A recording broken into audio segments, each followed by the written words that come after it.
Chapter 1 Real Numbers. Terminating decimal expansion.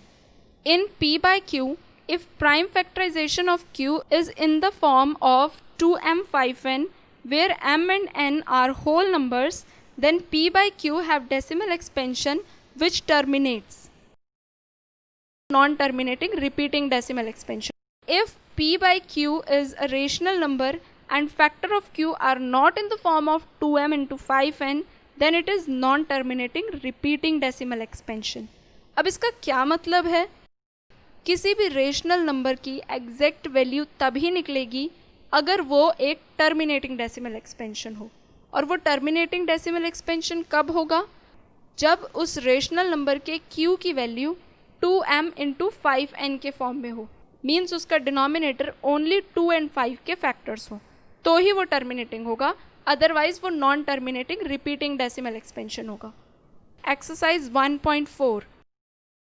First question है 13 upon 3125. यहाँ पर हमें 13 का फैक्टर नहीं करना है, सिर्फ डिनोमिनेटर का फैक्टर करना है. तो हमने डिनोमिनेटर का फैक्टर किया, 3125 का फैक्टर आया 5 into 5 into 5 into 5 into 5 means 5 की पावर 5.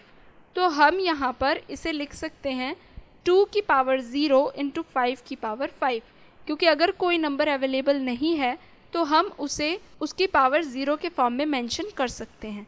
तो हम यहाँ पर लिख सकते हैं 2 की पावर 0 इंटू 5 की पावर 5. ये उस फॉर्म में आ गया है एग्जैक्ट. इसमें जो इसके फैक्टर्स हैं वो 2 और 5 ही है, इसके अलावा और कोई नहीं है. तो ये नंबर जो है ये टर्मिनेटिंग डेसिमल एक्सपेंशन है. आफ्टर डेसिमल कुछ डिजिट्स के बाद इसका एग्जैक्ट वैल्यू आ जाएगा. नेक्स्ट क्वेश्चन देखते हैं 17 अपॉन 8. सेम प्रीवियस क्वेश्चन की तरह ही इसके भी फैक्टर्स करेंगे. 8 का फैक्टर हो गया 2 इंटू 2 इंटू 2 मीन्स 2 की पावर 3. तो अब हम इसे भी लिख सकते हैं इस फॉर्म में 2 की पावर 3 इंटू 5 की पावर 0.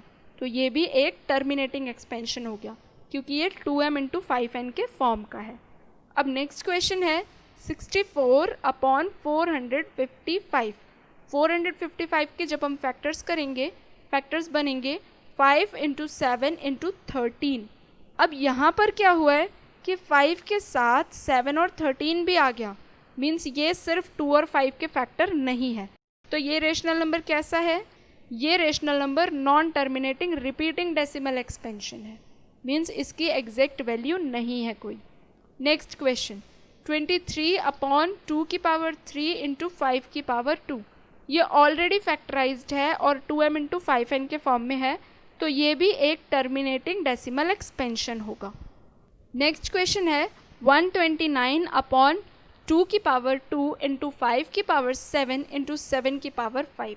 यहाँ पर 2 और 5 तो अवेलेबल है, बट साथ में 7 भी दिया हुआ है जो नहीं होना चाहिए था, मीन्स ये भी एक टर्मिनेटिंग डेसिमल एक्सपेंशन नहीं है, ये एक non terminating repeating decimal expansion है, क्योंकि यहाँ पर 7 भी आ रहा है 2 और 5 के साथ. इसी के साथ ये पूरा फर्स्ट चैप्टर फिनिश हो गया है. अगर आपको अभी भी फर्स्ट चैप्टर में कोई डाउट आ रहा है या कोई चीज़ समझ में नहीं आ रही है तो उसे कमेंट में मेंशन करें.